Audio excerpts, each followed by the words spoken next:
지난 주에 제가 설교에서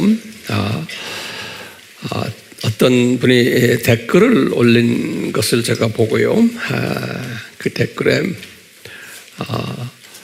그 사무엘 하에 관한 이야기를 하면서 이 사무엘 상과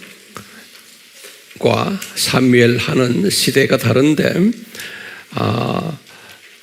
제가 설교를 할 때 사무엘 하를 이야기하면서 사무엘이 기록했다라는 이야기를 제가 한 것 같아요. 제가 가끔가다 말을 하면서 이렇게 내가 말해놓고도 잘 모를 때가 있어요. 그런데 그분이 그걸 지적을 해줘서 참 고맙게 생각을 해요. 왜냐하면 성령님이 또 항상 그 댓글 쓰는 분들을 통해서 저에게도 말씀을 해주세요. 그래서 저 댓글 쓰는 분들에게 항상 고맙게 생각하고 우리의 친실한 동역자들이구나라는 것을 제가 항상 느껴요. 그 댓글 쓰기가 쉽지가 않죠. 참 힘들죠. 근데 힘들어도 거기에 참여하는 분들은 빠지지 않고 참여하는 분들이 있어요. 보면은 정말 소중한 분들이고 개인적으로 저는 참 고맙고 그래요. 우리는 이 세대에 조금 불편하지만 그 불편을 이기면서 주님 앞에 영광 드리는 분들 됐으면 좋겠어요.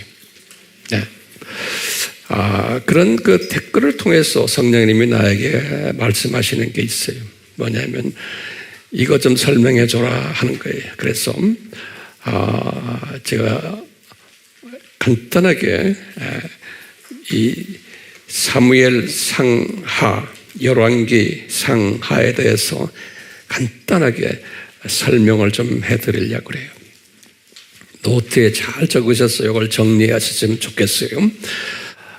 이 성서에는요, 신약, 구약 할 것 없지, 그 책들이 다 저자들이 다 있어요. 저자들이. 직접관적으로 우리가 이렇게 저자가 누군 것을 알 수가 있어요. 그런데 아무리 저자를 찾으려도 저자를 찾지를 못하는 책들이 4권이 있어요. 성서예요. 그 4권이 뭐냐면 사무엘 상하 그리고 열왕기 상하예요. 이 책들은 저자 이름이 없어요. 그래서 아무리 우리 신학을 전문으로 공부하는 학자들도 이 저자를 찾아내지를 못해요. 여러 가지 추측들은 있지만 추측성이지 정확하게 찾아내지를 못해요. 왜냐하면 우리 예수님께서는 때를 따라서 필요할 때마다 숨기시는 것이 있어요. 오늘 이 숨긴다는 그 이슈를 가지고 오늘 말씀을 계속할 터인데요. 이 4 책들의 저자들이 숨겨져 있어요. 그러면 어떤 분들은 이렇게 질문을 해요. 거기에 분명히 사무엘 상하가 있는데요. 그러니까 사무엘이 사무엘 상하를 쓰지 않았나요? 라고 질문을 던질 때가 있어요. 그러면 사무엘이 기록하지 않았다는 것을 제가 좀 설명을 해드리려고 해요. 준비됐어요? 그랬어요. 우선 사무엘 상은 또 주께서 열왕기 하까지가 뭐냐면 역사서예요. 역사서. 근데 역사가 언제부터 시작하는 역사냐면 사무엘이 출생하면서 그리고는 사울이 왕이 되는 그 역사부터 시작을 해요. 여기 이제 사무엘 상에서부터 시작하는 건데요. 그때부터 시작을 해가지고 언제까지 끝나느냐면요. 요 열왕기 하는요. 586까지 끝내요. 586. 우리 586 하면 알지요? 바벨론에 의해서 예루살렘이 패망하고 이스라엘이 패망하고 성전 무너지고 거기까지의 스토리가 열왕기 하까지의 스토리, 586까지 스토리.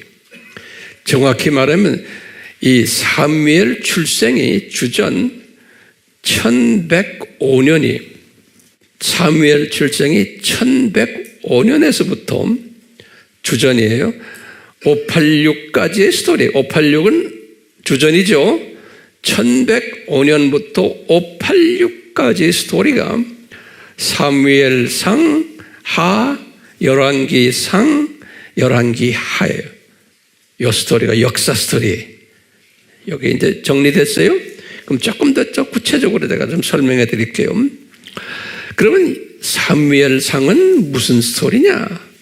그러면요, 사무엘상은 처음에 1105년에 사무엘이 출생한 이야기부터 시작을 해요. 그러다가 1050년에 주전이에요. 사울이 왕이 되는 스토리가 있어요. 그리고는 1072년에 사무엘이 죽는 이야기가 있어요. 1072년에. 그리고는 1010년에 사울이 죽는 이야기가 있어요. 이 이야기가 사무엘 상에 기록이 되어 있어요. 이 이야기가. 그러니까 누구 출생부터? 사무엘 출생부터 또 사울이 왕되는 이야기부터 쭉 해서 사무엘이 죽고 사울이 죽는 이야기까지. 이게 1105년에서 1010년까지의 스토리. 예. 총 31장으로 되어 있어요. 31장. 그리고는 사무엘 하로 들어가요. 사무엘 하. 사무엘 하는 이제 다윗이 이제 왕이 되는 스토리부터예요.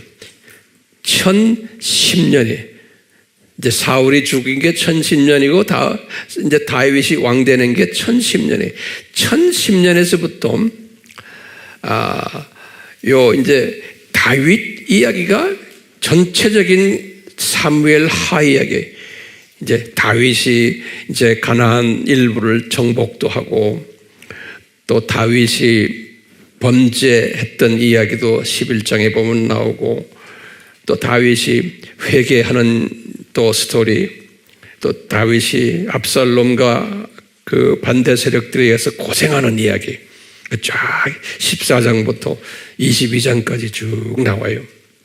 그리고는 이제 마지막에 이제 24장에는 다윗이 인구조사를 이제 이스라엘 가나안 땅을 어느 정도 점령한 이야기. 그래서 이제 인구조사를 한번 하라고 그러고, 그리고는 우리 지난 시간에도 봤지만 소위 타작 마당을 구입하는 이야기.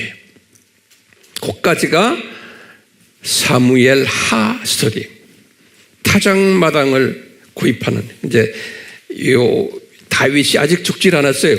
다윗이 죽기 직전에 타작 마당을 구입하는 이야기가 24장에. 그래서 사무엘 하는 24장까지 되어 있어요. 그럼 이제 사무엘 상은 뭐고 사무엘 하는 뭔지 알겠죠? 이제 사무엘 상은 주로 사울 왕 이야기고 사무엘 하는 주로 누구 이야기예요? 다윗 이야기를 보시면 돼요. 됐죠? 예. 그리고는 이제 열왕기 상으로 들어가는 거예요. 열왕기 상의 시작이 뭐냐면 다윗의 죽음이, 이제 다윗의 죽음이, 그게 970년이. 다윗이 죽고는 열왕기 상에는 그 후임자 솔로몬이 이제 왕이 되는 이야기예요. 2장 12절에 보면 솔로몬이 왕이 돼요. 그리고 쭉 솔로몬이 성전도 건축하고 언약궤도 들여보내고 솔로몬이 또 범죄를 해서 부인이 700명이고 첩이 300명이고 하는 이야기가 이제 11장에 나오거든요. 여기다 열왕기 상 이야기. 그럼 다시 말하면 다윗이 죽고 누구 스토리예요?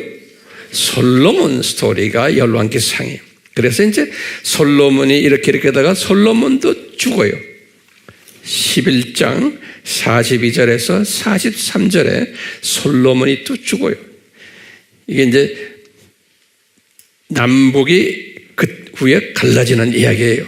이제 주전 930대 솔로몬이 이제 죽는데요. 솔로몬이 죽고는 남북이 갈라지는 이야기가 이제 쭉 나와요. 그러면서 그 남북 갈라지는 이야기 그 사이 그러면서 그때 엘리야 이야기를 아주 집중적으로 해요. 17장에서 18장, 19장. 그리고는 이제 남북이 갈라져 가지고 어디까지 나오냐면요. 남왕국이 5번째 왕이 있어요. 남왕국이. 그게 요호람이라고 그래요. 요호람. 유대 왕국의 5대 왕 이름이 요호람. 요 양반까지 스토리가 솔로몬 지금 이야기를 쭉 하면서 열왕기상 이야기에 다시 말하면 요호람이 우리 아바에서 다 공부했지만 내가 연대를 다시 드려요. 주전 848에서 841 그 기간에 왕노릇한 분이신데 유대 왕국의 5번째 여호람 스토리가 끝나는 이야기고 그 다음에 이스라엘 왕국이 있어요. 북쪽에 이스라엘 왕국의 9대 왕 아하시야 853년에서 852년에 왕노릇한 분이 9대 왕인데요. 아하시야 왕, 요 왕까지의 스토리가 요게 열왕기상 스토리. 그러니까 열왕기상은 시작을 다윗의 죽음부터 시작을 해가지고 쭉 나오다가 이제 솔로몬의 왕이 오르는 이야기부터 했어요. 솔로몬의 죄 때문에 남북이 갈라지는 이야기. 그리고는 갈라져가지고 어느 왕까지예요?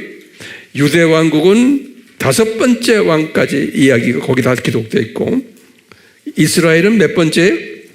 9대 왕까지의 스토리가 적혀 있는 게 거기에 열왕기상이에요. 됐어요? 네. 그 다음에 이제, 그러니까 열왕기상은 정확하게 970년부터 841년까지 보시면 돼. 여기에 유다 왕의 여호람이 죽기까지 841년까지. 이 기간이 열왕기상 이야기. 이 장이 22장까지, 22장.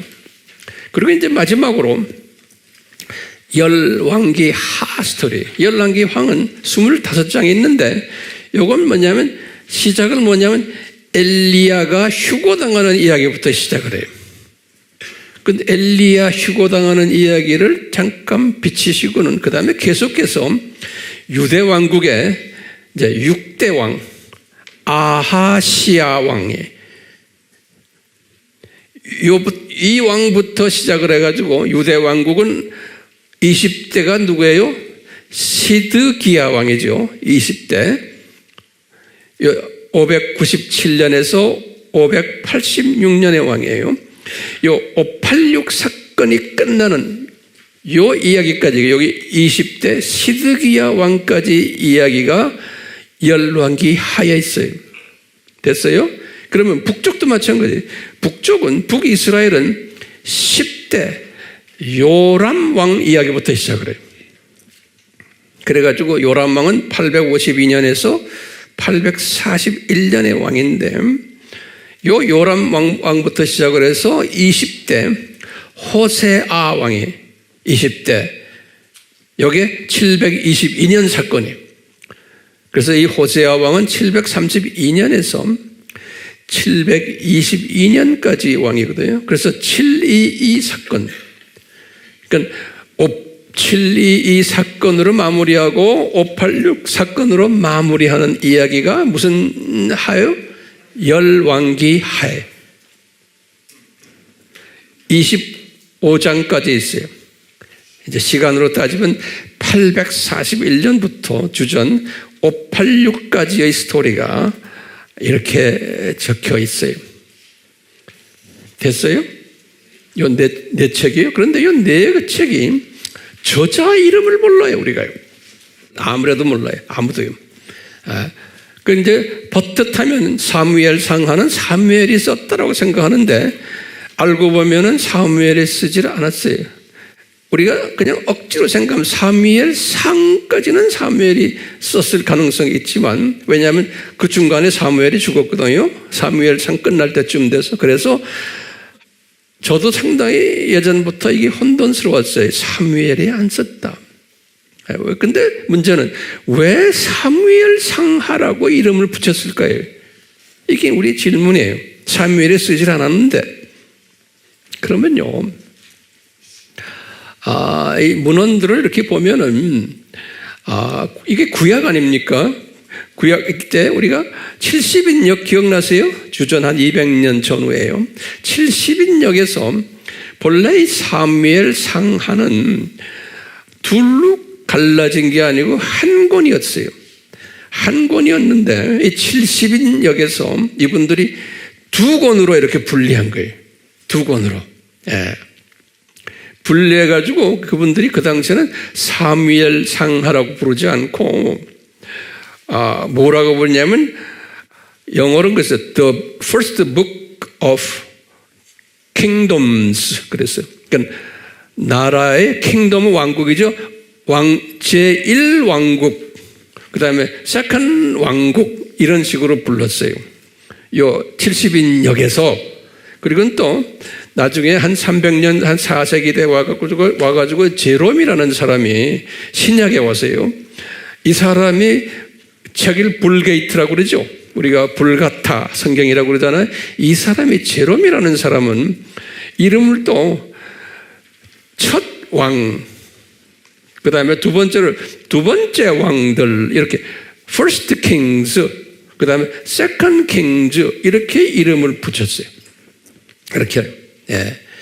그러고 와다가 이제 현대 신학에 와서 이름을 이제 사무엘로 바꾼 거예요. 사무엘상, 사무엘하, 이렇게요.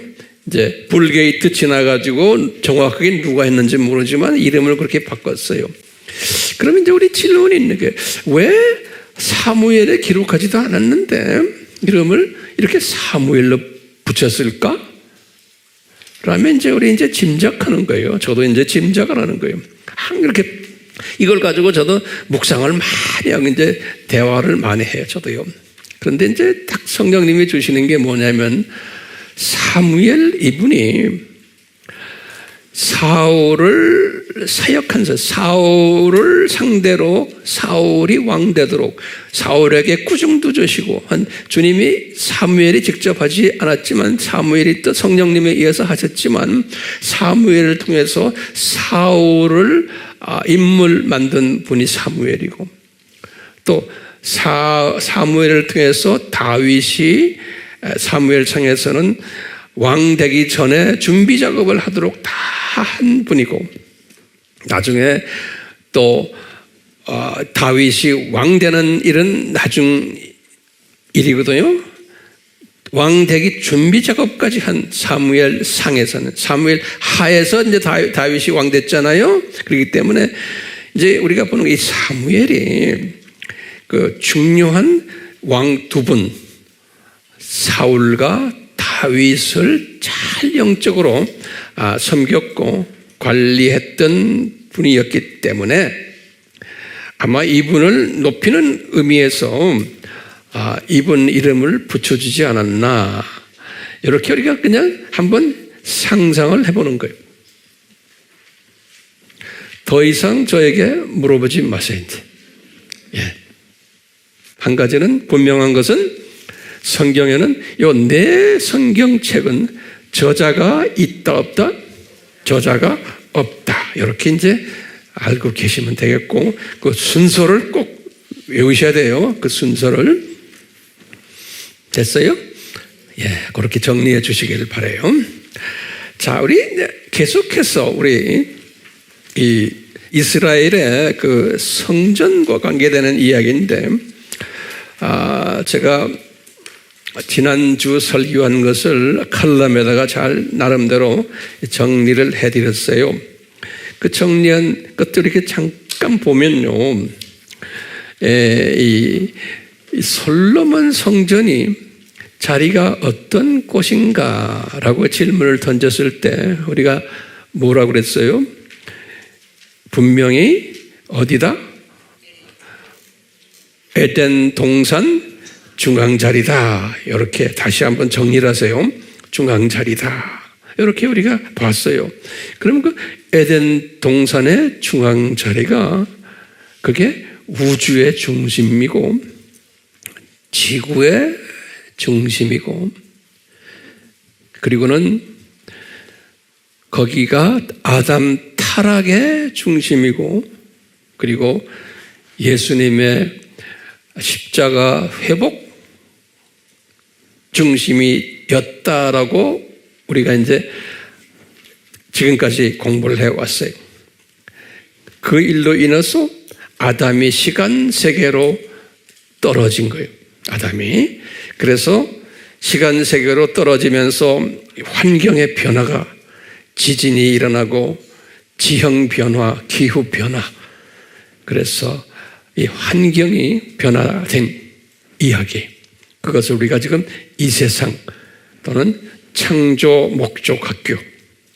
다시 말하면 7000년 이 세상 창조 목적 학교가 아담 타락으로부터 시작이 되었다. 이렇게 우리가 한번 정돈을 해봤어요. 그리고는 그 후부터 이 세상이 지진이 자꾸 나는 거예요. 노아의 홍수도 났고 이래서 지형이 자꾸 변하면서 오리지널 에덴 동산 중앙은 이제 거의 사라진 것 같은 그런 이야기들을 우리가 계속 했어요. 예. 그러면서 이제 그 자리에 모리아산 주전 2000년 아브라함 시대에 있었는데 거기에 이삭을 바친 이야기. 그러다가 나중에 다윗 시대로 들어와서 1000년 후에 다윗이 타작마당을 아라우나 오르난 이 소유하고 있었던 타작마당을 구입했다는 이야기. 그리고는 그 자리에 솔로몬이 성전을 건축했다는 이야기. 이런 이야기로 쭉 점철을 해왔어요. 이런 가운데 예레미야가 예언을 받은 것이 있었어요. 예레미야 3장 16절에 그건 606년의 주전 606년에 였다가 이제 바벨론 그 왕국이 아주 그 이스라엘을 괴롭힐 때인데요. 586 직전이죠. 606년에 예레미야가 예언을 받은 것이 우리 알다시피 이거죠. 장차 이제 예레미야가 받은 예언이에요. 장차 이 언약궤가 더 이상 사람들에게 나타나지도 않을 것이고 사람들이 언약궤를 생각하지도 않을 것이고 기억하지도 않을 것이고 찾지도 않을 것이고 그 다음에 중요한 개념이 만들지도 않을 것이다. 이렇게 요 예레미야가 예언을 받은 거예요. 이 예언의 뜻이 뭘까요? 장차 이 언약궤가 깜짝같이 없어질 거라는 예언이에요. 이 언약궤가 이분이 이 예언을 받은 거예요. 예레미야가. 그리고는 586이 일어난 거예요. 586이 바벨론 군대가 예루살렘 점령해서 성전을 무너뜨리는 이야기가 586 아닙니까? 이 직전에 이제 우리가 짐작하는 거예요. 예레미야가 이 예언을 받았기 때문에 성령님이 이 법궤와 그 위에 있는 자비석을 어느 동굴에다가 숨겨놓은 거예요. 어느 동굴에. 그 동굴 이름이 뭐예요? 예레미야 동굴이다. 이제 나중에 이제 역사자들이 이제 예레미야 동굴로 이제 붙인 거예요. 그러니까 예레미야가 우연히 그것을 숨긴 게 아니고 자기가 예언을 받았기 때문에 이제 이 바벨론이 침략하기 전에 이 언약궤를 동굴에다 숨겨놓은 거예요. 네. 자, 이렇게 해서 보면은 이 지금 법궤가 없어졌어요. 그렇죠? 없어지는데 사람들이 찾지라는 거예요. 그래서 제2 성전을 스룹바벨이 성전을 516년에 지었죠. 70년 이후에 586에서 70년 이후에 이때 이분들이 성서에 보면은 법궤가 어디 있느냐 찾지도 않았어요. 그 보면 신기하지 않죠? 예언대로. 예. 그리고는 주전 20년에 헤롯 성전을 지을 때도 법궤를 찾지 않았어요. 그러니까 법궤 없이 성전들이 지어 있었던 거예요. 그러니까 우리 엄밀한 의미에서 법궤가 없다는 건 자비석이 없다는 소리 아니에요. 그러면 욤기프루 우리 공부했죠. 욤기프루 때 레위기 16장 우리 식으로 속죄를 받아야 되잖아요.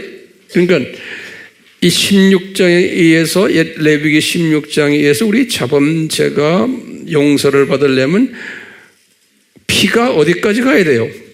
자비석까지 가야 되는데 자비석이 없는 거예요. 제2성전도 그렇고 그 다음에 거기에 연장선인 헤롯 성전도 그렇고.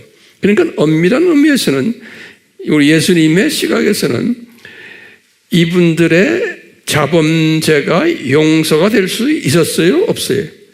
용서가 될 수 없는 것. 그러니까 형식적인 미예배인 거예요. 다시 말해 피의 제사가 없는 거예요. 피의 제사가. 주후 70년 이후에 이 이스라엘 사람들이 이제 성전이 없으니까 주후 70년 이후에 이분들이 성전이 없으니까 회당을 지었어요. 회당. 시네가그라고 그래요. 시네가그.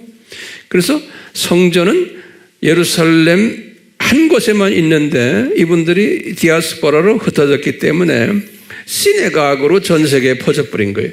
그러니까 이분들이 예배드리는 시네가그라는 게 한국말이 뭐예요? 회당이에요. 회당. 그냥 우리 같은 예배처소예요. 여기에서는 피의 제사가 있었겠어요? 없었겠어요? 없는 거예요. 예. 그러니까 이 피의 제사는 언제부터 없어졌다고 생각하면 돼요. 이제 제1성전 때는 있었지만 법궤와 자비석이 없어진 이후부터는 진정한 의미의 피의 제사는 있었다 없었다? 없었다라고 보시면 돼요. 여러분들 다 알지만 내가 지금 정돈하는 거예요. 왜냐하면 이 정돈이 돼야지만 오늘 내가 말씀드리려고 하는 그 말씀과 연계가 되는 거예요. 이런 가운데 이 법궤가 어디 갔느냐라는 것을 메시지를 받은 분이 한 분 누구죠? 이분이 주전 야간 2세기 때예요. 이 마카비 장군인 거예요. 마카비 장군. 이분이 주전 166년에서 143년 동안 이 장군 노릇한 분으로 이제 기록이 되어 있는데요. 아주 이스라엘 사람들에게는 이분이 지금도 국민 영웅이죠. 그 마카비의 이거 혁명하는 건 여러분들 다 공부를 했어요. 네. 그런 이 사람에게 영감을 주셔서 말씀하신 거예요. 성령님께서요. 그러니까 우리가 이제 외경은 마카비가 마카비상, 마카비하가 있어요. 마카비도요. 그래서 우리는 이것은 외경이니까 성경이 아니다라고 보는데 그렇지 않은 부분도 많아요. 그러니까 우리가 가지고 있는 것이 다 항상 정설이라고 보시면 안 돼요. 그래서 이 외경 속에도 진리가 들어있는 게 있는 거예요. 지금 여기 보시면 마카비 2서, 마카비상 2장 4절에서 8절, 우리 지난 시간에 공부했어요. 마카비가 그걸 기록한 게 뭐냐면, 이 법궤가 예레미야 동굴 안에 숨겨져 있다라는 것을 가르쳐 준 거예요. 성령님께서요, 마카비에게. 그래서 예레미야가 집어넣어 놓고, 그러니까 이 사건은 지금 주전 160년대 이야기니까 약 한 몇백 년 전 이야기예요. 이 사람이 집어넣은 건 약 한 600년으로 생각하면 예레미야가 600 빼기 100 한 50 하면 되겠죠? 한 400년 플러스 마이너스예요. 400년 전 이야기를 지금 하는 거예요. 그래서 이제 예레미야가 숨겨놨다. 입구를 막아놨다. 그러면서 예레미야에게 지금 그러면서 마카비에게 말씀하시는 것이 언제까지 그러면 이것을 이렇게 막아놓을 건가 할 때 이 마카비가 이렇게 말했죠. 하나님이 자기 백성을 다 모아서 자비를 베풀 때까지 알려지지 않으리라 그런 거예요. 이것을 우리가 좀 확대 해석을 하면 아하, 이때가 언제냐? 이제 7000년 이 세상 창조 목적 학교가 끝나고, 그러니까 우리 이런 거 있죠? 마태복음 24장 14절에 이 천국 복음이 이제 끝날까지 모든 것이 모든 민족에게 전파되려니 그때서야 끝이 오리라 할 때 그 끝을 우리가 더 확대 해석하면 심판 직전까지라고 보면 되는 거예요. 예, 심판 직전까지 이 창조 목적 학교가 폐교될 때까지예요.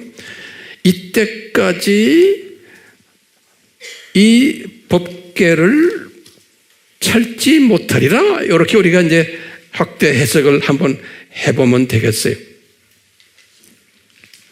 그러니까 앞으로 이제 제3성전이 지어질 텐데 그 3성전이 거기에 이 법궤가 있겠어요? 그러면 노트에다 다시 적으세요.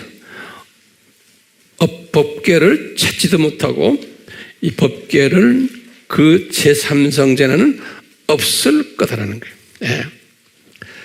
그래서 이제 제가 칼럼에서도 이야기했지만 이 마카비 이것을 받아가지고 실제로 한번 진짜 그 동굴 속에 있는지 없는지를 찾았던 분이 누구였죠? 란 와이츠라는 사람이라고 그랬죠?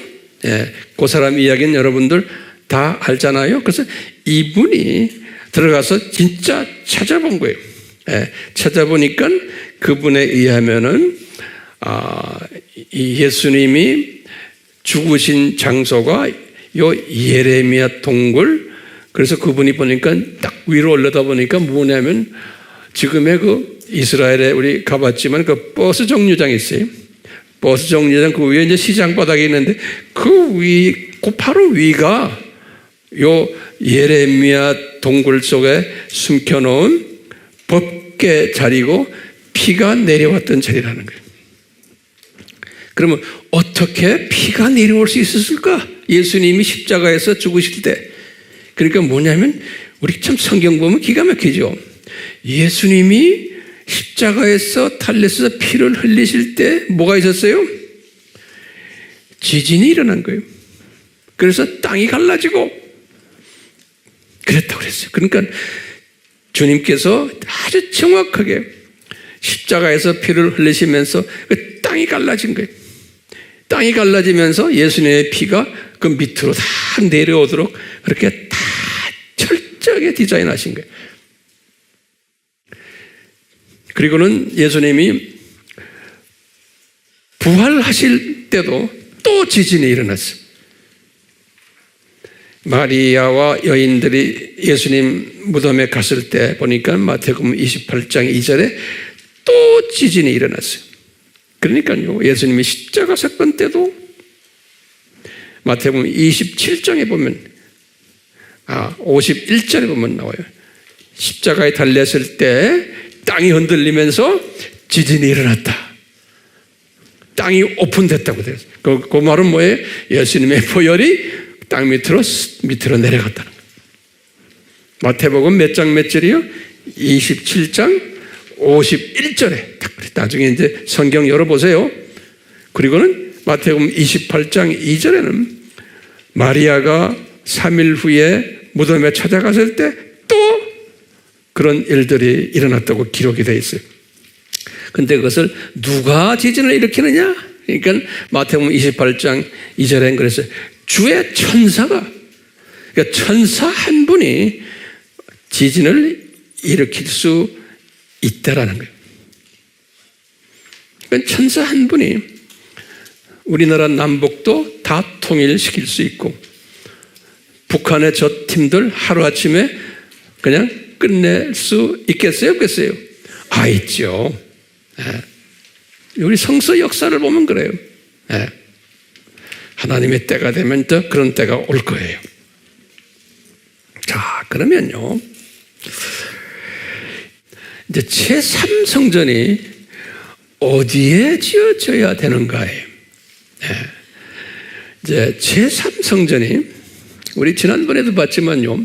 여기 이게 예루살렘이면 예루살렘이 이렇게 있으면 여기에 지금 이슬람 성전이 이렇게 있잖아요. 이슬람 성전이 이렇게 있어요. 지금 이슬람 성전이 이렇게 그림을 크게 그리세요.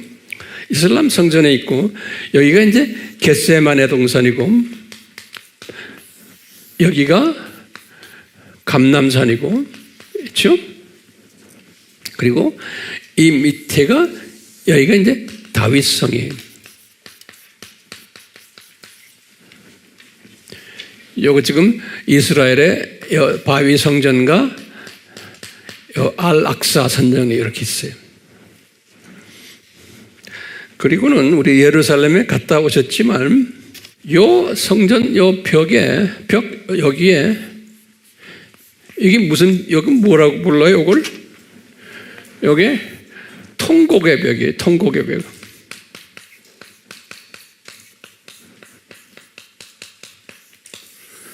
눈물, wailing wall이라고 그래서요. 통곡의 벽 또는 이게 북쪽이기 때문에 여기가 북남 여기가 서쪽이거든요. 그래서 서양 사람들은 the western wall 그래요. 서쪽 벽, the western wall 그래요. 또는 지금 wailing이라는 W-A-I-L-I-N-G wailing 눈물 흘리는 거예요. 그러니까 통곡의 벽 우리 말로는 그렇게 돼 있어요. 여기에 이렇게 있어요. 왜 이스라엘 사람들은 이 자리를 그렇게 소중하게 생각할까요? 이제 지금부터 여러분들 이거 잘 오늘 정리가 됐으면 좋겠어요. 왜 이스라엘 사람들이 이것을 그렇게 소중하게 생각할까요? 이 통곡의 벽을? 그러면 대답이 뭡니까? 이 사람들은 주후 70년에 무너진 헤롯 성전 있죠. 그 헤롯 성전은 제2성전의 연장선이거든요.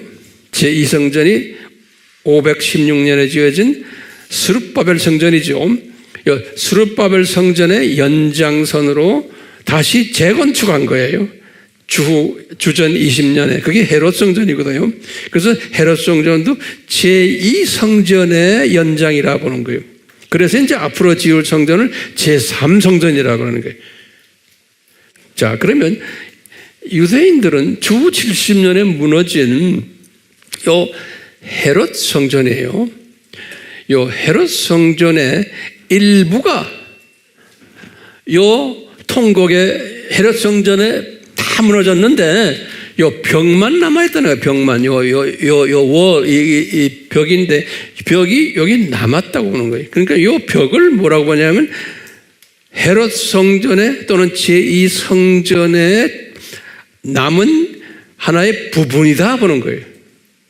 유대인들 생각에는 제2성전이죠. 스룹바벨 성전의 한 부분이다 보는 거예요. 요것이 그대로 남아있기 때문에. 예. 그렇기 때문에 우리가 지금 헤롯 성전이 없지만 또는 스룹바벨 성전이 없지만 더 연장을 해서 솔로몬 성전이 없지만 요 통곡의 요 벽이 요 남아있는 요놈이 예루살렘 성전이다라고 보는 거예요. 그러니까 하나님의 은혜로 이것을 우리를 위해서 남겨뒀다라고 보는 거예요. 유대인들의 생각이에요. 그래서 여기에 가가지고 기도도 하고 소원을 위해서 소원 성취를 위해서 종이도 집어넣고 그러니까 저 성전이 그래도 하나님이 우리에게 남겨놨다. 저 벽을 이렇게 보는. 그래서 거기 가서 통곡을 하는 거예요. 예? 이제 다시 좀 성전 재건시켜 주십시오. 라는 의미로요. 자, 그러면 이제 우리 질문이 있어요. 과연 저 벽이 헤롯 성전 무너진 주 70년에 무너진 헤롯 성전에 연관된 벽일까라고 질문을 던지는 거예요. 저 성전이. 그러면 저는요 뭐라고 대답할 것 같아요? 저는 아니다라는 거예요. 아닌 거예요. 자, 왜 아닌지를 좀 있으면 제가 설명할 거예요. 왜 아닌가? 첫 번째, 예수님께서 하신 말씀이 오늘 본문 말씀이에요. 마태복음 24장 1절과 2절에 예수님이 하신 말씀이 이 예루살렘 성전이 감람산에서 하신 말씀이에요. 이 성전에는 어느 성전이에요? 헤롯 성전이. 이 성전이 다 무너질 거다. 그런데 돌 하나도 제자리에 없이 싹 컴플릿 완전히 없어지겠다는 거예요. 그러니까 예수님 스스로가 성전이시죠. 그러니까 예수님이 우리의 죄를 위해서 complete sacrifice, 완전 희생이에요. 그렇듯이 이 성전도 완전히 무너지겠다. 이 벽부터 시작을 해서 그 다음에 이 성전, 이 건물들 싹 없어지겠다는. 그래서 돌 위에 돌 하나도 남지 않고 싹 없어지겠다는 거예요. 마태복음 24장 1절에서 2절인 거예요. 그러면 이 남아있는 건 뭐예요 이게? 왜 이게 남아있는가? 그러면 뭐냐면 이제 제 생각이에요. 근데 뭐냐면 지금 이슬람 이 뜰이 이것이 가짜구나라는 거예요. 이 이슬람 이 뜰이 여기에다가 헤롯 성전이 지어지지는 않았구나라고 보는 거예요. 왜요? 헤롯 성전이 여기에다 지어졌으면은 이놈이 있으면 안 돼요. 이놈이란 게 뭐예요? 이 통곡의 벽이 있으면 안 돼요. 통곡의 벽도 싹 없어져야 돼요. 오케이? 그렇기 때문에 이 헤롯 성전이 분명히 이 자리가 아니구나. 어디에 있는데 자국도 없어졌구나 라고 보면 되는 거예요. 지금 어디에 있는데 우리 지난 시간에 봤지만 이 예레미야 동굴은 여기 있죠. 예레미야 동굴은 이쪽에 있어요. 네. 자, 보스 정류장에 이 동네 있고. 자, 보세요. 그렇기 때문에 이제 보세요. 지금 이슬람 이 자리는, 성전 자리는 이게 모리아산, 지금 우리가 말하는 오리지널 성전 자리가 아니구나라는 걸 알 수 있어요. 그러면은 오리지널 성전 자리는 어디냐? 그건 좀 이따가 더 설명할 거예요. 자, 보세요. 다시 말하면 그러면 왜 이슬람 사람들이 여기다가 이걸 지었냐 이거예요. 이게 뭐냐 이게? 이게 뭐냐면요. 이게 뭐냐면 이 자리가 주후 70년 전부터 로마가 63년 주전 63년부터 제국이 생겼잖아요. 로마가 이제 이스라엘을 점령을 하고, 로마는 항상 군인들이 어느 지역에 가면은 로마 병영을 만들어요. 우리가 의정부에 미군 부대를 만들듯이 꼭 병영을 만들어요. 여러분 이제 웹에 들어가서 보세요. 로만 포트레스라고 그래요. 포트레스. 이 로마 군인들의 병영이에요. 그 로마 군인들의 병영이 단단하게 짓는데, 대부분의 이제 요새 와서 이제 우리가 짐작하는 건 뭐냐면, 이 자리가 로마 군인 병영 자리였다라고 보는 거예요. 로마 군인 병영 자리였다. 병영 자리에서 이 로마 군인들도 다 이게 성을 쌓는 거예요. 이 자리가. 그래서 이 사이즈가 로마 군인들의 병영 사이즈와 똑같다는 거예요. 예. 로마 군인들이 저기 가서 병영을 지을 때 그 사이즈가 모양새도 똑같다는 거예요. 그래서 요 자리가 로마 군인 병영 자리였다는 거예요. 요 자리가. 그러다가 로마가 476년에 주후 이제 망했죠.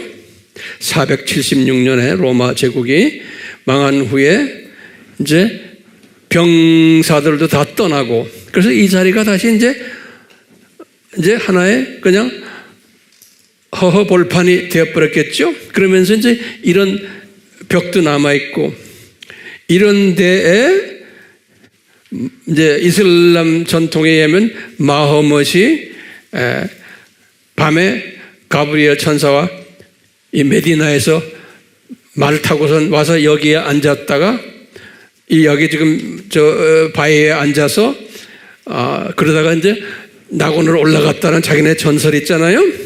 알죠? 그렇기 때문에 이슬람 사람들이 이 자리를 옛 병영 자리인데 그 사람들은 모르고 이 자리를 성스러운 자리로 생각한 거예요. 그래가지고 나중에 700년 전후로 해서 바위 성전 짓고 그 다음에 뭘 지었어요? 알-악사 성전을 이 자리에다 지은 거예요. 그러니까 이분들이 지어놓은 이 성전 자리가, 이 자리가 뭐라고 대답하면 돼? 옛 무슨 자리? 로마 병영 자리인 거예요. 그리고 이 통곡의 벽도 로마 병영을 포함한 그 벽인 거예요. 이 벽이. 성전의 일부가 아닌 거예요. 그럼 왜 성전의 일부가 아닌가? 하면 뭐라고 해요? 마태복음 24장 1절에서 2절에 돌 하나도 남겨놓지 않고 싹 없어지겠다 그랬어요. 예수님께서 완전히 없애버릴 거예요. 근데 이게 남아있는 건 이건 비성서적인 거예요. 자, 그렇다면은 황 목사님 제3성전을 그럼 어디다 지어야 돼요? 그러는 거예요. 어디다 지어야 돼요? 여기 보시면 지금 예수님의 십자가 사건이 여기 있죠? 근데 아까 요 밑에 법궤가 숨겨져 있었다고 그랬죠? 제 말 따라오세요?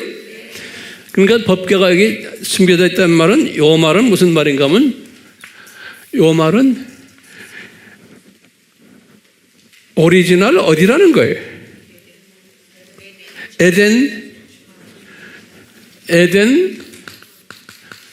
에덴 동상 중앙이라는 거예요. 요 자리가 에덴 동산 중앙이라는 거예요. 그런데 아담이 타락한 후에 지진이 또 생기고 이 시간색으로 떨어지고 에덴 동산의 중앙이 그 후에 많은 변화를 일으키면서 이 중앙이 지금은 뭐 우리가 도저히 이해가 안 되는 모습으로 바위 속에 지금 숨겨져 있는 거예요. 법궤가 지금요. 그러니까 요 에덴 동산 중앙이 우리에겐 지금 볼품없는, 우리가 볼 때는 지금 별거예요. 근데 여기가 언제 새롭게 되겠어요? 옛 에덴 동산 중앙 모습으로 변화가 되려면 언제? 예? 이제는 새 예루살렘으로 들어갈 때예요. 새 예루살렘으로 들어갈 때 그 안에는 성전이 없다고 그랬어요. 새 예루살렘에는 계시록 21장에 보면요, 새 예루살렘으로 새롭게 만들었을 때 이 말은 뭐예요? 이 시대의 모습을 이렇게 다시 변형할 때가 오는데, 그때 되면 성전은 없으면서 요 에덴 동산 중앙이 딱 우리에게 이제 보일 거라고 저는 보고 있어요. 그 전까지는 저 에덴 동산 중앙을 우리가 볼 수가 있어요, 없어요? 없어요. 네. 자, 지금까지 잘 정리돼요? 그러면 또 질문이 있는 거예요. 황 목사님, 그렇다면은 아브라함이 이삭을 바쳤던 그 장소는 그러면 어디였습니까? 아브라함이 이삭을 바쳤던 장소는 벌써 아담 타락에서부터 2000년 후예요. 그렇죠? 그러니까 아담 타락에서부터 2000년 후기 때문에 그 모리아산 그 자리가 이 자리였겠어요? 이 자리? 저는 그렇게 생각 안 해요. 비슷한 이 동네 어딘 것 같아요. 왜? 지형이 다 변해버렸어요. 예. 자, 그런데 보세요. 왜냐하면 이삭을 거기다 바쳤잖아요. 거기 주전 2000년이죠. 그리고는 주전 1000년에 솔로몬 성전을 지었어요. 그렇죠? 1000년 후에 솔로몬 성전을 지을 때 솔로몬 성전은 그러면 어디다 지었을까요? 솔로몬 성전을 어디다 지었을까요? 할 때요, 솔로몬 성전을 지어놓고는 거기에 솔로몬 성전이 만약에 여기에 지어졌다면, 이 자리에, 그러면 법궤도 여기 있어야 되잖아요. 솔로몬이 성전 지을 때 정확하게 지금 이 에덴 동산 중앙에다 지었으면 법궤도 여기 있어야 되죠. 그렇죠? 그런데 예레미야가 법궤를 이쪽으로 옮겨버렸어요. 그 말은 뭐예요? 솔로몬 성전이 여기가 아니라는 거예요. 이게 중요한 개념이에요. 분명히 솔로몬 성전이 이 동네 어디 딴 곳이에요. 딴 곳에 있어서 거기에 법궤가 들어있었는데, 예? 예레미야가 그 법궤를 이쪽으로 옮겨버린 거예요. 예. 그러니까 솔로몬 성전은 어디 딴 곳에 분명히 지어졌을 거라고 보는 거예요. 그런데 그 성전 자리가 있어요, 없어요? 완전히 없애버리신 거예요. 주님께서 돌 하나도 제대로 있지 않는다고 그랬잖아요. 그러니까 제가 가장 짐작하기는 이 성전을 이 다윗성 어디에다 지은 것 같아요. 제가 그냥 추측이에요. 이 다윗성 어디에다가 솔로몬 성전을 짓지 않았나. 여기다 지어놓은 데인데 예레미야가 법궤를 이쪽으로 옮겨버린 거예요. 그러니까 예레미야는 자기도 모르게 옮겼는데 이분이 왜 이쪽으로 옮겼을까요? 자기도 모르죠. 그런데 이 자리가 무슨 자리라는 거예요? 에덴 동산 중앙 자리고, 이 자리가 아담이 타락했던 자리고, 장차 예수님이 피를 흘리실 자리인 거예요. 거기에다가 요 법궤를 쫙 올려놓고 예수님이 피를 흘리시면서 그 자신의 피를 속죄소에다가 쫙 뿌리신 거예요. 그러니까 예레미야가 정확하게 이쪽으로 옮겨놓은 거예요. 그러니까 솔로몬 성전은 이 자리가 아닌 거예요. 여기 어디 있는 거예요. 분명히 이 자리는 아닌 거예요. 이 자리는 왜요? 이게 로마 병정들 캠프고 로마 군인 부대고 이방인들이 여기 지금 딱 자리 잡히는 거예요.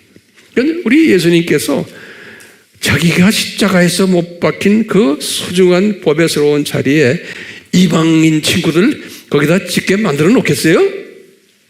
Yes, no? 안 해요, 안 해요. 이분이 어떤 분이신데? 자, 그러면 제가 질문 한번 던져볼게요. 제3성전은 그러면 어디다 지어야 돼요? 네? 어디다 지을 것 같아요? 그러면 이제 우리 여러 가지 추측을 했죠. 이 북학설이 뭐였죠? 요 이슬람 성전에 있는 이쪽에다 짓는 방법이 하나 있고 또 지금 또 요 가운데 두 번째 요 학설도 있고 세 번째 학설은 뭐냐면 다윗성 이 동네 어디다 짓는 학설도 있어요.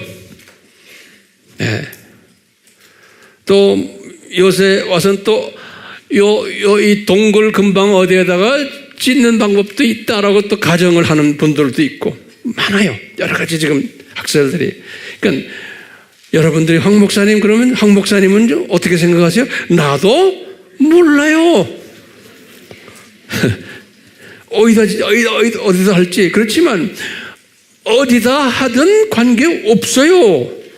그렇죠? 이 제3성전은 이게 멸망에 가증한 것들이 예배보는 엉터리 성전이에요. 우리에게 표지판으로 예수님의 재림이 가깝다는 표지판으로 보여주기 위한 하나의 표지판이에요. 제3성전은 거기에 거룩한 예배가 있는 곳이 아니에요. 그러니까 이곳이 어디에 지어질 것이다? 그것은 우리는 별로 알 필요도 없어요. 그렇지만 지어질 거예요.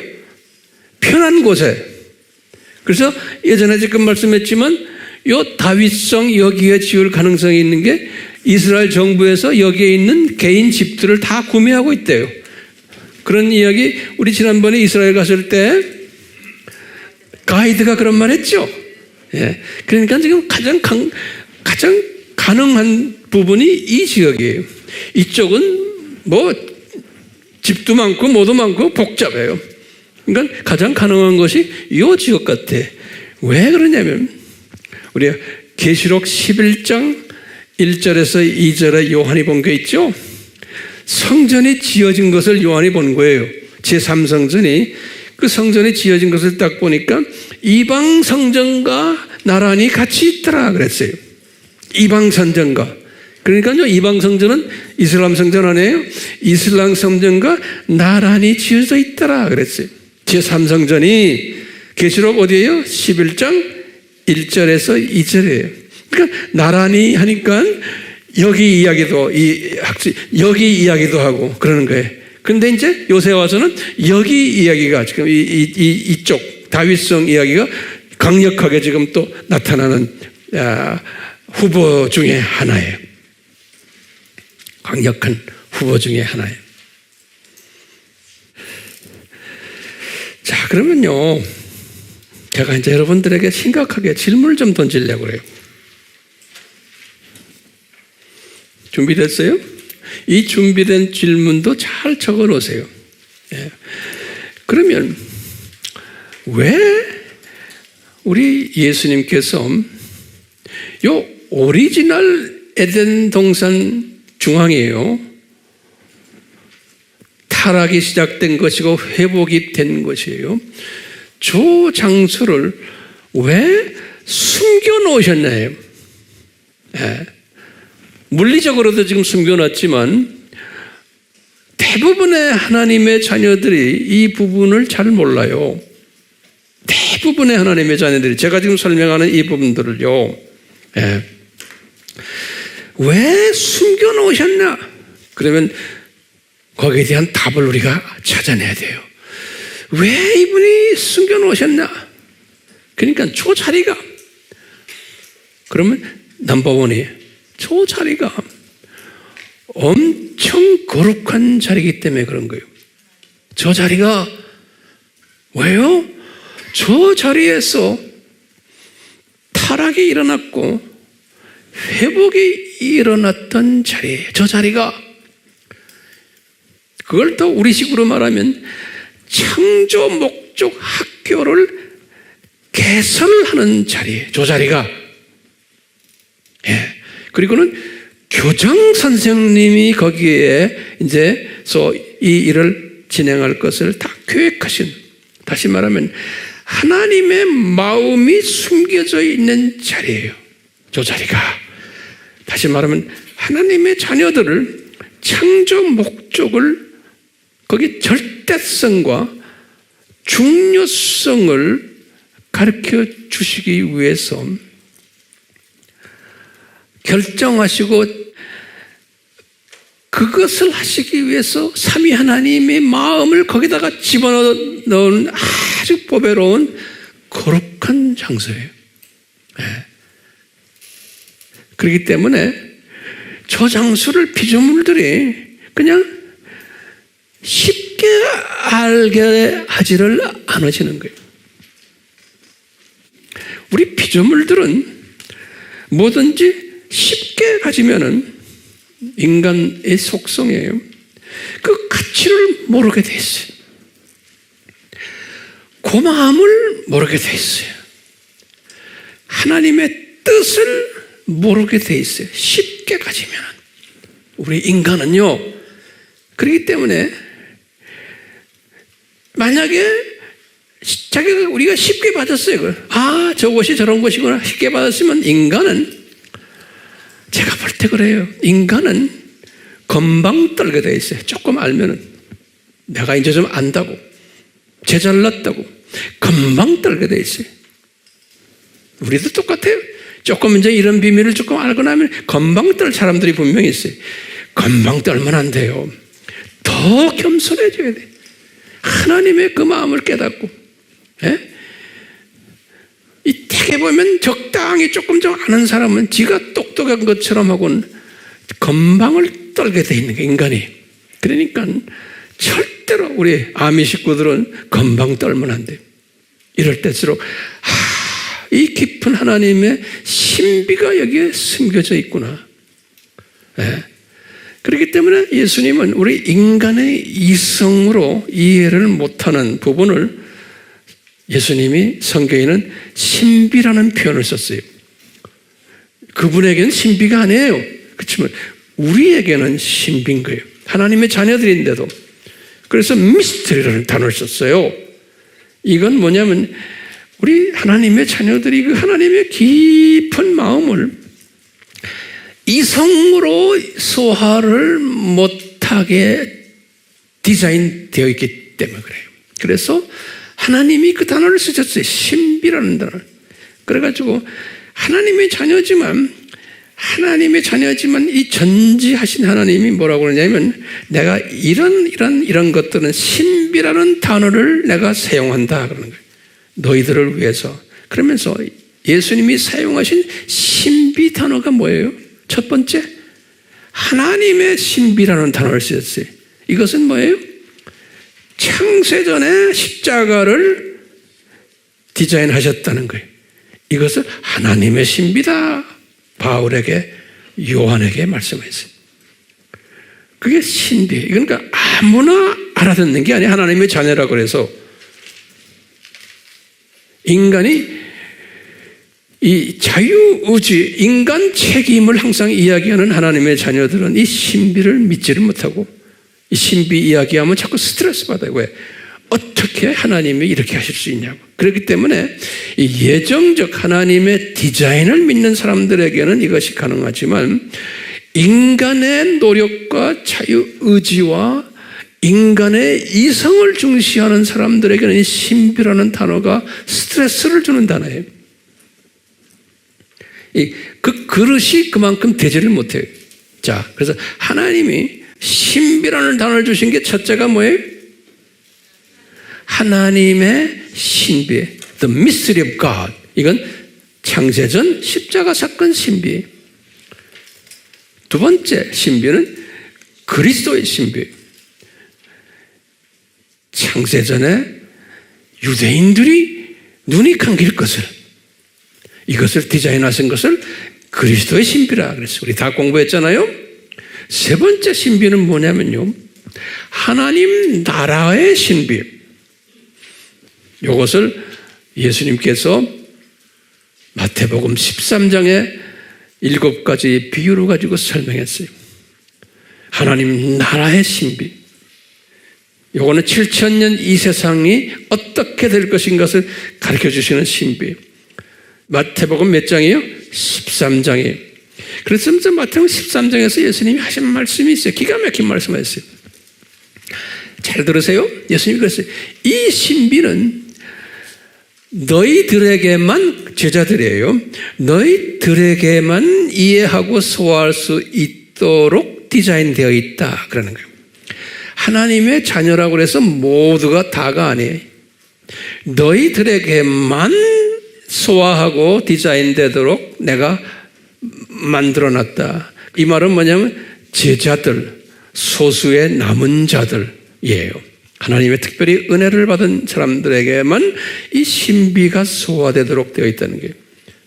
나머지 사람들은 내 자녀들이지만 이 신비에 대해서 불편하게 생각하고, 어떻게 하나님이 우리 자유의지를 무시하십니까? 왜 인간 노력을 무시하십니까? 이렇게 믿는 하나님의 자녀들은 이 신비를 소화를 못하게 되어 있다는 거예요.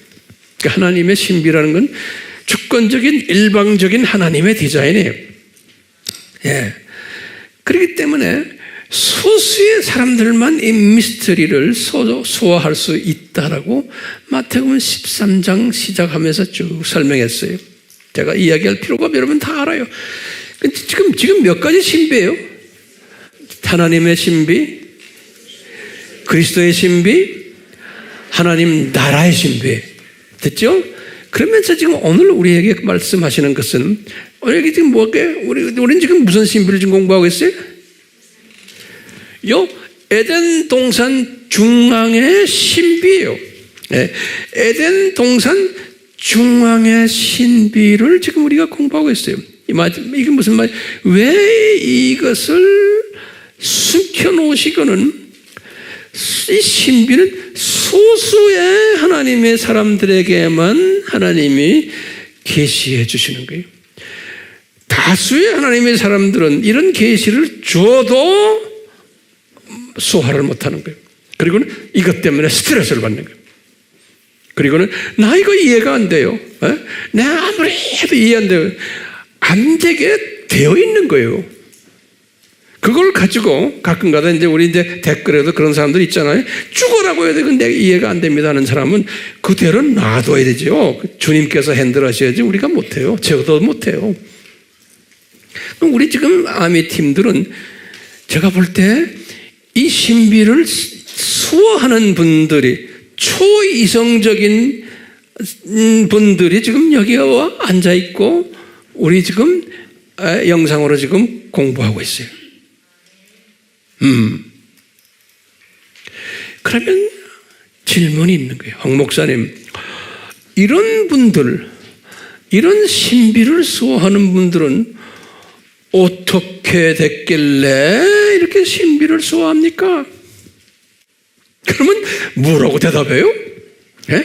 어떻게 생겨 먹었길래? 그러면 하나님의 은혜인 거예요. 지금부터 제가 결론이지만 기가 막힌 결론을 지금 제가 내리려고 그래요. 자, 보세요. 이 은혜인데요, 바울도 그렇고 베드로도 그렇고 요한도 그렇고요, 이분들이 깨달은 게 뭐냐면 이분들의 편지에서 기독교인들에게 편지를 쓰는 거예요. 편지에서 항상 무슨 이야기를 하냐면 제일 먼저 인사하면서 나중에 결론을 지을 때도 꼭 말하는 게 있어요. 아버지와 아들로부터 오는 은혜가 너희들에게 임하기를 간구하노라 그랬어요. 그러니까 이 은혜가요, Father and the Son이에요. 아버지와 아들로 통해 오는 은혜가 너희들에게 임하기를 바라노라. 그러시면서 이분이 이 은혜가 임하는 사람들에게는 계속해서 뭐냐면 평강이 너희들에게 임하게 되어 있다는 거예요. 그래서 영어로는 grace and peace, 이 똑같은 따라다니는 단어예요. 이 은혜가 임하는 사람은 내가 이성을 초월한 이 신비들을 내가 이것이 소화가 되는 거예요. 네. 그렇기 때문에 이 소화가 되니까 스트레스가 없는 거예요. 그리고는 평강이 있는 거예요. 평강은 뭐냐면 이 세상이 지금 이 산거 속에 있고 내 이성적으로 이해 못하는 것들이 있지만 이것을 다 가진 사람은 독수리 시각자가 돼가지고, 독수리 시각이라는 건 위에서부터 이 밑에 아메바까지 보는 시각이, 그러면서 평강이 오는 거예요. 네. 그러니까 우리가 지금 이런 상고 속에서 평강을 가지지 못하고 왜 이렇습니까? 왜 이렇습니까? 하면은 이분은 아직 이 수준에 가지 않았다라고 보시면 돼요. 최소한 전 그렇게 보는 거예요.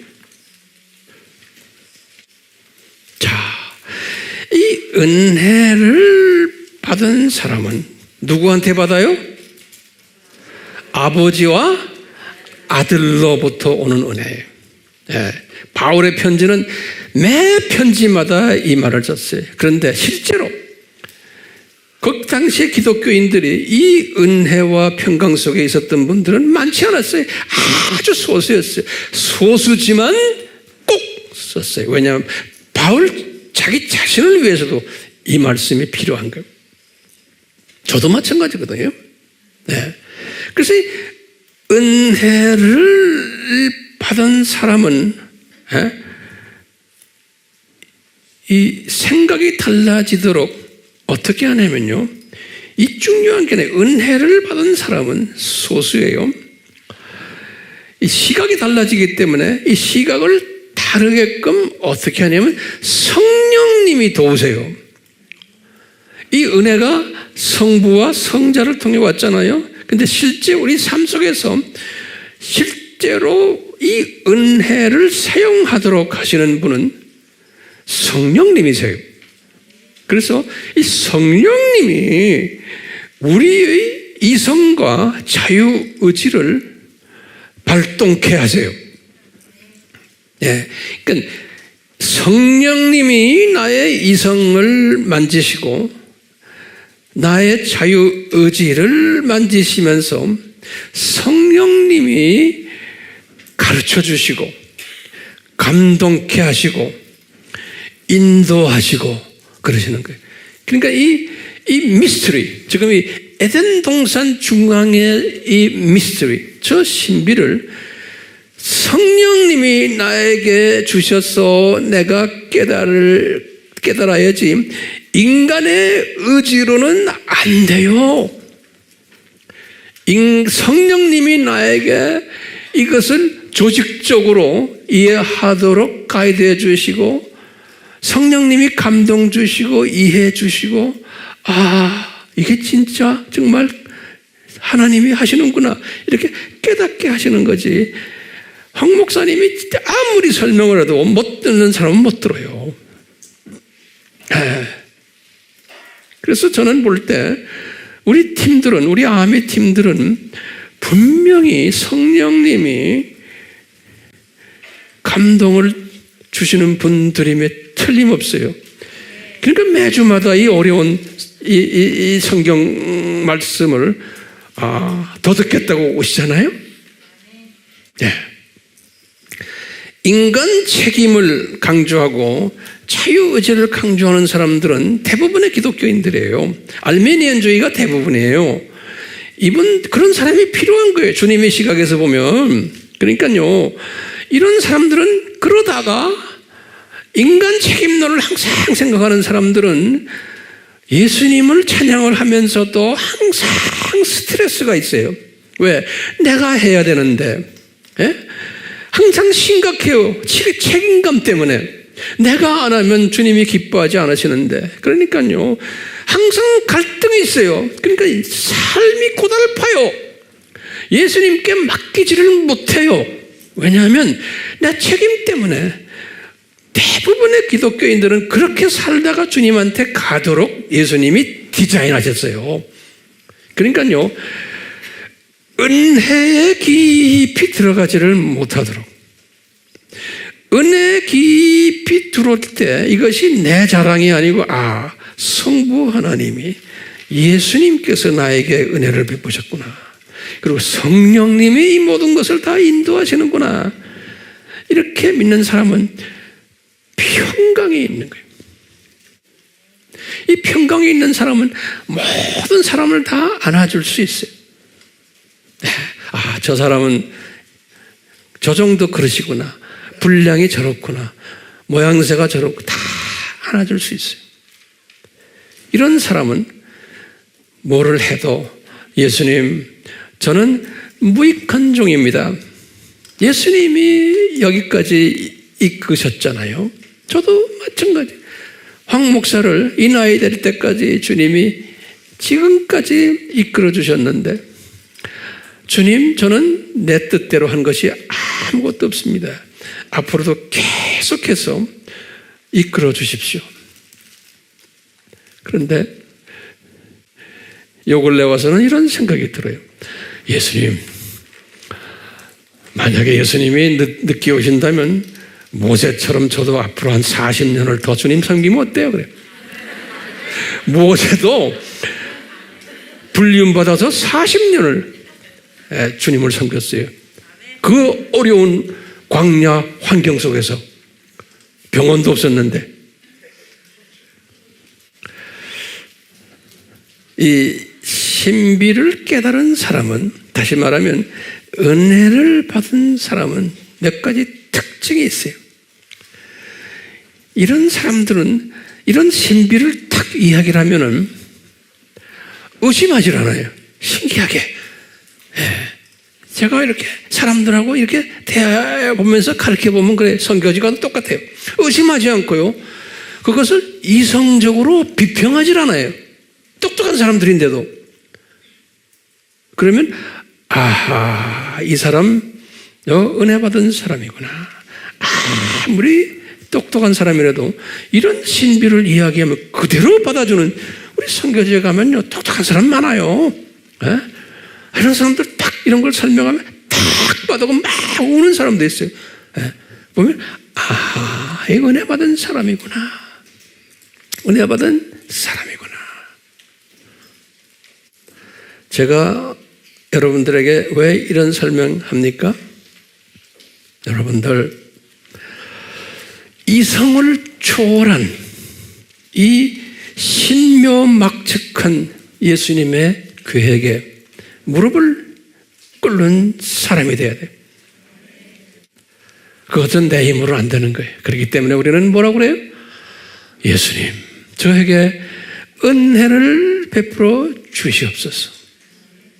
이 은혜, 이 절묘한 디자인, 이 신비로운 아주 섬세하고 자상한 예수님의 이 디자인에 무릎을 꿇는 사람이에요.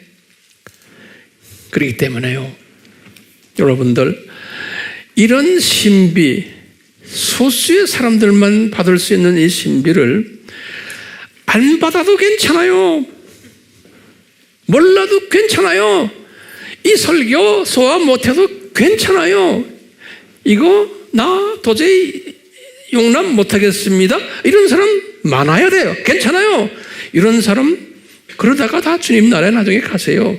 나름대로 주님이 다 칭찬하시고 해요. 그런데 항상 바울 같은 사람들, 야고보 같은 사람들, 모세 같은 사람들, 다윗 같은 사람들은 특별한 이 신비를 이해하는, 소화하는, 이성을 초월하는 이것을 은혜로 받은 사람들이에요. 이런 사람들은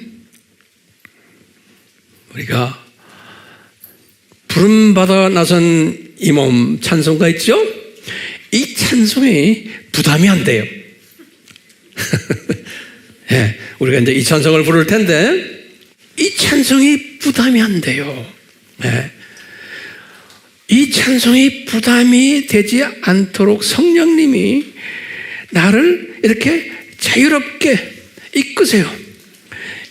우리가 이 찬송을 부를 때 주여 이 찬송 고백대로 내가 스트레스 받지 않고 즐거운 마음으로 감사한 마음으로 이 찬송을 한번 불러봅시다. 이게 은혜 받은 사람과 안 받은 사람과의 차이점이에요.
예수님이 왜 이 에덴 동산 중앙을 이렇게 숨겨 놓으시고 우리에게 보여주지 않으시는지를 우리가 조금이라도 깨닫게 해주시니 감사합니다. 우리가 조금이라도 알게 되면 안다고 거들거릴까 봐 주님께서 숨겨 놓으셨다가 희미하게나마 우리에게 가르쳐 주셨습니다. 주여, 이 희미하게나마 깨달은 우리가 지금 이 부름받아 나선 이 몸 찬송을 하지만 날로 이 찬송 내용이 우리 삶 속에 스며들어 이 찬송 내용대로 주님을 섬기다가 주님 앞에 가는 복된 자들 되도록 은혜 베풀어 주시옵소서.